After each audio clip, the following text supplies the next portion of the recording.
Antes de empezar, déjame decirte algo con honestidad. Si este contenido te aporta, si en algún punto te incomoda o te hace pensar distinto, te agradecería que te suscribas y que te quedes hasta el final. Este capítulo es de los más delicados y reveladores de toda la serie, porque habla de algo que casi todos vivimos, pero pocos cuestionamos de verdad: la deuda. No como número, no como contrato, sino como forma de vida.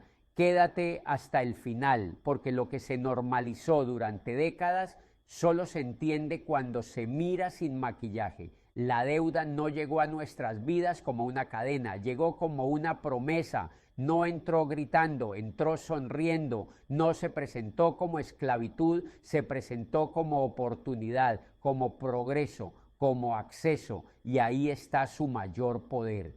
La deuda moderna no se impone, se ofrece, no se obliga, se vende, y se vende tan bien que millones de personas defienden aquello que las ata, convencidas de que sin eso no habría forma de vivir. No toda deuda es mala, eso hay que decirlo con claridad para no caer en simplificaciones. Existen deudas que pueden ser herramientas, palancas, aceleradores, pero casi toda la deuda que se consume masivamente no se ofrece como herramienta, se ofrece como estilo de vida. Casas que no podrías tener de otra forma, autos que mereces, tarjetas que te dan libertad, y así la deuda dejó de ser un recurso puntual para convertirse en el suelo sobre el que se construye la vida entera. Aquí es donde La conspiración de los ricos de Robert Kiyosaki incomoda de verdad, porque no demoniza la deuda, pero la desnuda.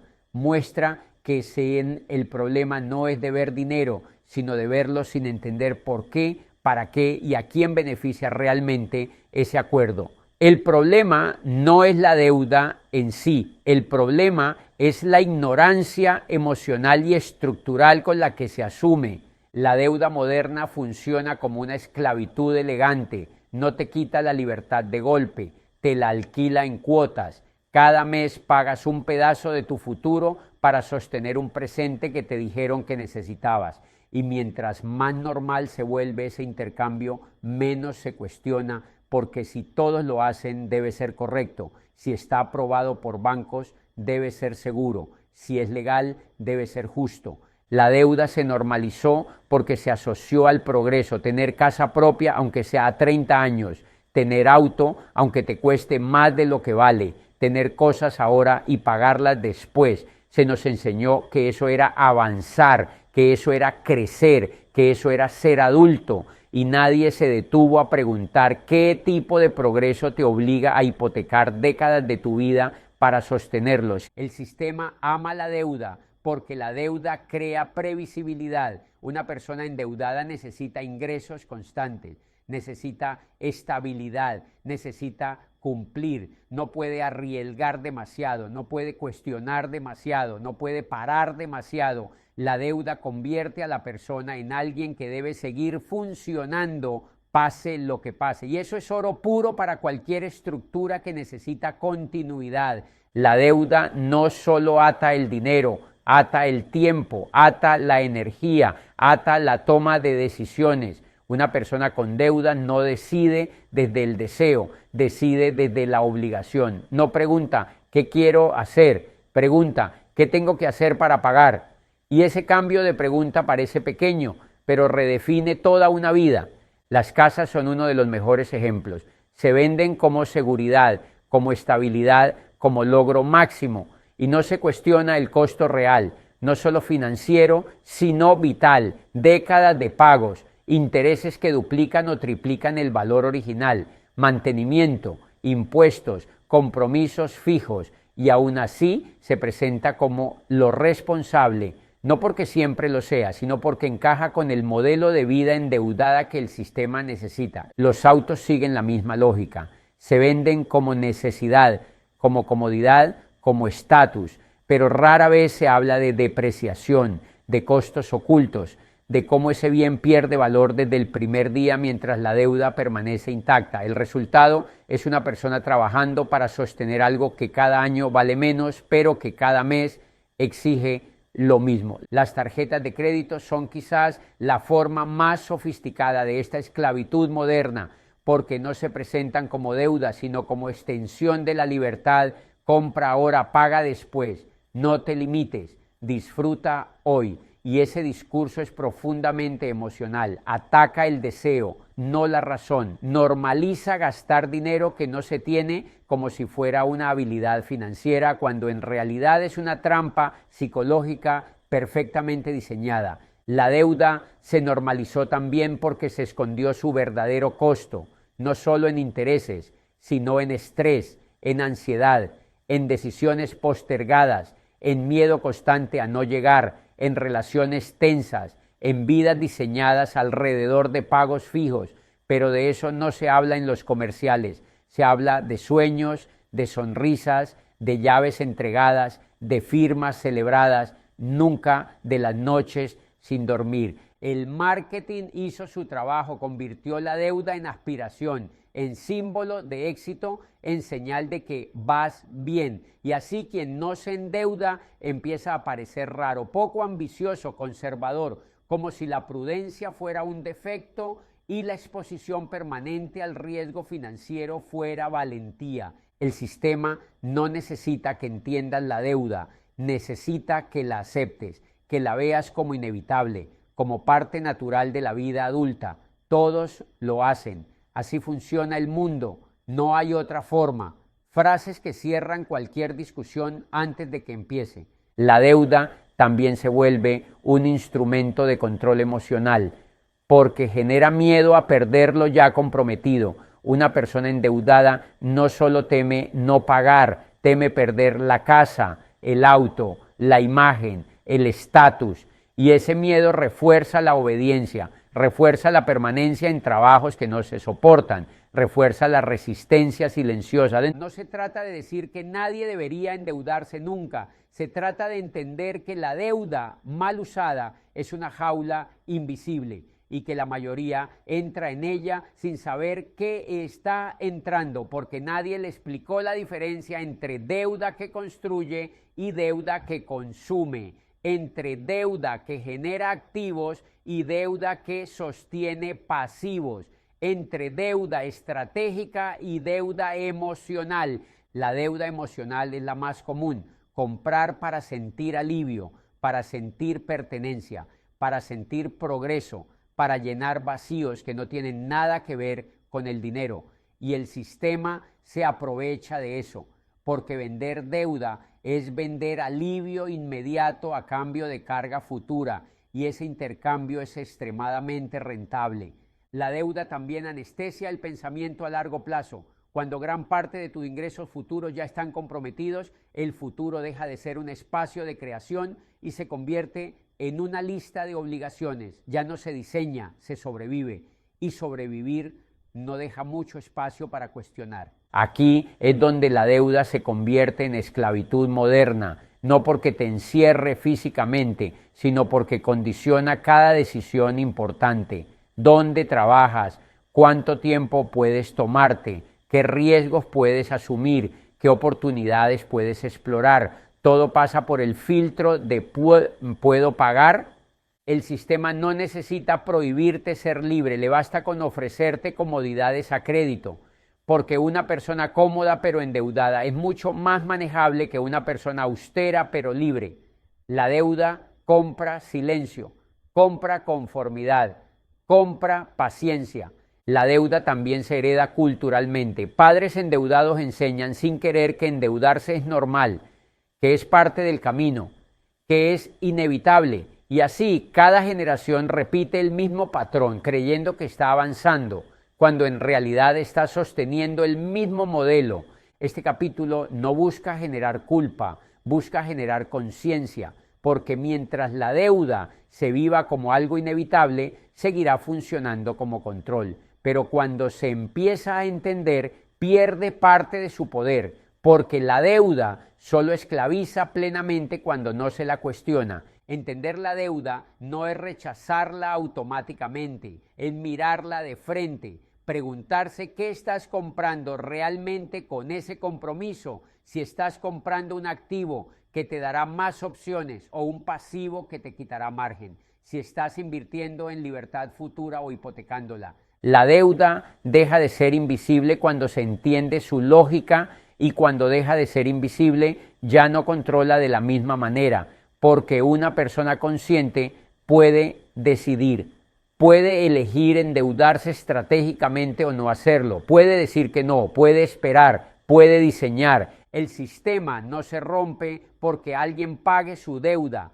se debilita cuando alguien deja de aceptar la deuda como única forma de vida, cuando deja de llamar progreso a la dependencia, cuando deja de confundir acceso con libertad. La deuda es una herramienta peligrosa en manos inconscientes y una herramienta poderosa en manos conscientes. Esa es una distinción que casi nunca se explica, porque explicarla cambia la relación de las personas con el sistema financiero. Una herramienta, por definición, amplifica, no decide por sí sola, amplifica la intención, el conocimiento y el criterio de quien la usa. En manos de alguien que entiende la deuda puede acelerar procesos, abrir oportunidades, multiplicar opciones. En manos de alguien que no entiende hace exactamente lo contrario, acelera el desgaste, multiplica la dependencia y reduce el margen de maniobra. El problema es que a la mayoría nunca le dieron el manual. Nadie se sentó a explicar qué tipo de deuda existe, cuándo tiene sentido asumirla y cuándo es una trampa emocional. Nadie explicó cómo funcionan realmente los intereses, cómo se calculan, cómo crecen con el tiempo, cómo convierten pequeñas decisiones en compromisos de largo plazo. Nadie enseñó a leer la deuda como un instrumento estratégico, solo se enseñó a firmar. En lugar del manual se entregó el contrato, largo, técnico, lleno de términos que pocos entienden y que casi nadie lee. Se entregó acompañado de una sonrisa, de una aprobación rápida, de la sensación de acceso inmediato, y ese momento se presentó como un logro, como una puerta que se abre, no como lo que realmente es, una obligación futura que condiciona decisiones que aún no has tomado. Sin manual, la deuda se vive desde la emoción, desde el deseo de pertenecer, de avanzar, de no quedarse atrás, desde la urgencia de tener ahora lo que otros ya tienen. Y el sistema conoce muy bien esas emociones, sabe cómo activarlas, sabe cómo vender alivio presente a cambio de carga futura. Y mientras no haya comprensión, ese intercambio parece razonable. Una persona consciente no ve la deuda como algo bueno o malo en sí mismo, la ve como un compromiso, como una herramienta que debe justificar su costo.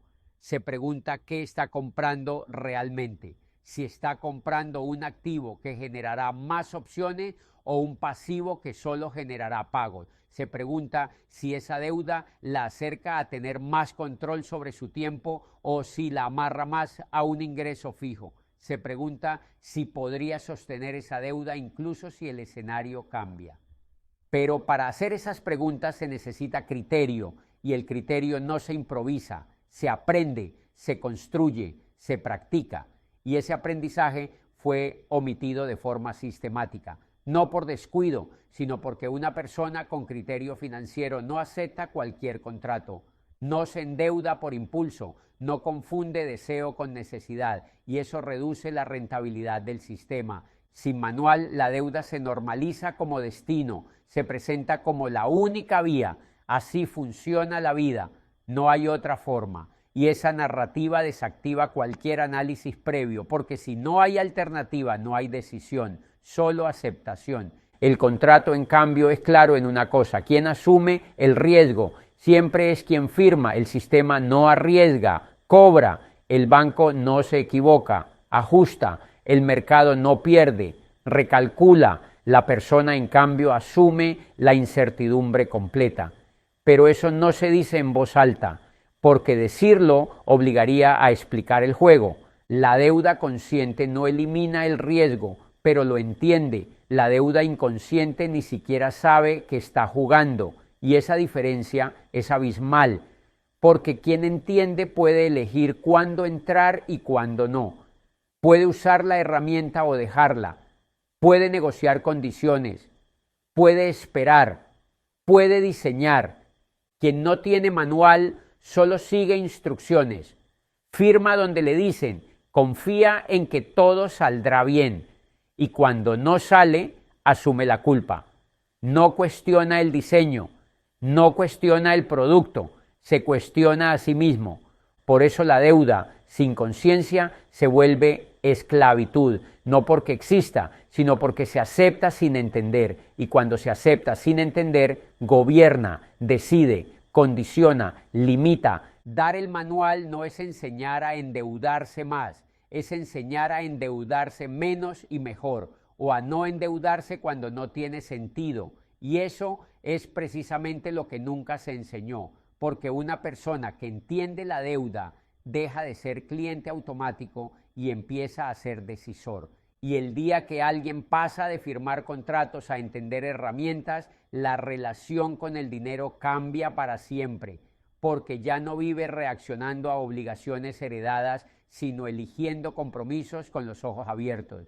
Y en un sistema que se sostiene sobre firmas inconscientes, eso es una forma silenciosa, pero profunda, de libertad. Y mientras no se cuestione ese modelo, la deuda seguirá siendo la esclavitud moderna con mejor marketing que jamás haya existido. Una esclavitud que no necesita barrotes, porque vive en calendarios de pago, en intereses acumulados y en el miedo constante a perder lo que en realidad nunca fue completamente tuyo.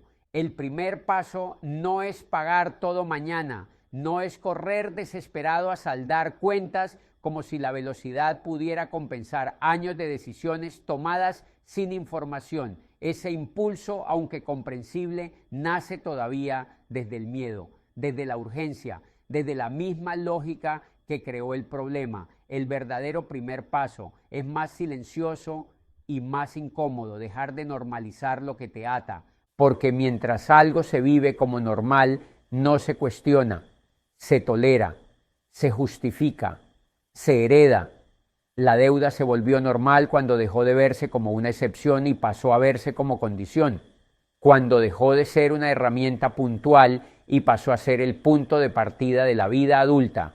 Estudiar endeudado, vivir endeudado, comprar endeudado, envejecer endeudado, y todo eso se presenta como progreso, como responsabilidad, como madurez. Dejar de normalizar la deuda no significa negarla ni demonizarla, significa mirarla sin anestesia, significa reconocer cuánto espacio ocupa en tus decisiones, en tus miedos, en tu forma de ver el futuro. Significa aceptar que no es neutra, que no es solo un número, que tiene un peso psicológico, emocional y vital que rara vez se menciona. Cuando entiendes que la deuda no es destino, sino decisión, algo se reordena internamente.